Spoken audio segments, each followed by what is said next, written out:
Eureka phonics ఛానల్కు స్వాగతం. Hello friends, ఏమిటి హలో అంటున్నాను అనుకుంటున్నారా? ఈరోజు మన టాపిక్ ఇదే. మరి ఈ హలో అనే పదం అసలు ఎలా పుట్టింది, ఎలా వాడుకలోకి వచ్చింది అని ఎప్పుడైనా ఎవరైనా ఆలోచించారా?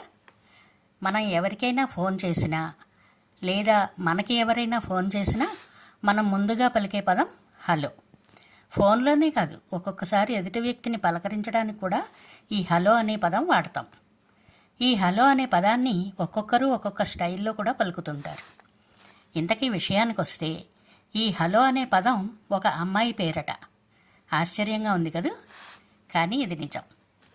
అమెరికాకు చెందిన ప్రసిద్ధ శాస్త్రవేత్త అలెగ్జాండర్ గ్రాహం బెల్ టెలిఫోన్ను కనిపెట్టారన్న విషయం మనకు తెలిసినదే. ఈ ఫోను ముందు ఒక చెక్క పెట్టె ఆకారంలో తయారు చేశారు. దీన్ని వ్యాపార రంగంలో మాత్రమే ఉపయోగించేవారట. ఈ ఫోన్ తర్వాత టెక్నాలజీ మారే కొద్దీ అనేక ఆకారాలు, రంగులను సంతరించుకుంది. ప్రస్తుతం ఈ ఫోన్ మరింత ఫాస్ట్ టెక్నాలజీతో స్మార్ట్ ఫోన్గా మనకు అందుబాటులో ఉంది. హలో అనే పదం ఒక అమ్మాయి పేరని చెప్పాను కదా.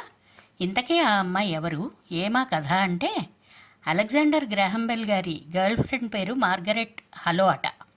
చూసారా, గ్రాహం బెల్ తాను కనిపెట్టిన ఫోన్ ఈ ప్రపంచంలో ఉన్నంత వరకు ఆమె పేరు చిరస్థాయిగా నిలిచిపోయేలా ఎంత గొప్ప బహుమతి ఇచ్చారో. బాగుంది కదూ.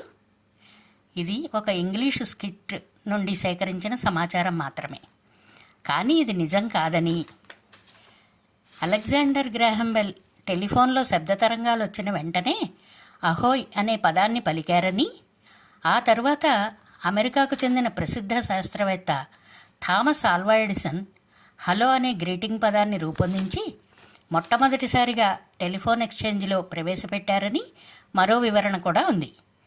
మొత్తానికి ఈ హలో అనే పదం ఎంత ప్రాచుర్యం పొందిందో, ఎంత పాపులర్ అయిందో కదా.